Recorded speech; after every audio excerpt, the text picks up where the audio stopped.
আসসালামু আলাইকুম। এটা হলো কিশোরগঞ্জের শোলাকিয়া ঈদগাহ।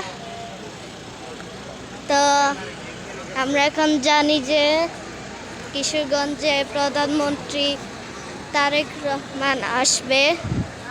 এখানে ভিড় হয়ে অবস্থা খারাপ, গাড়ি এখানে অনেকগুলা। তারেক রহমান এখানে নাকি কিছুই জানি না।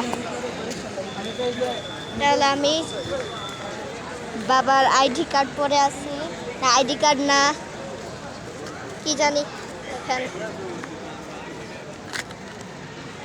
তো অনেকগুলো গাড়ি এখানে। তারেক রহমান কোথায় কিছুই জানি না। আমরা মাত্রই শুধু আসলাম। বড় গাড়ি, আরো বড় গাড়ি ওখানে। তারেক রহমান কোথায় আমরা নিয়ে জানি না। এই যে এখানে বাবা বাবা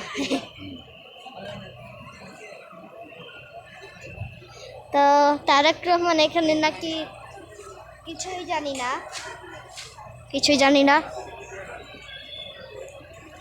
এটা এখন কিশোরগঞ্জের অবস্থা।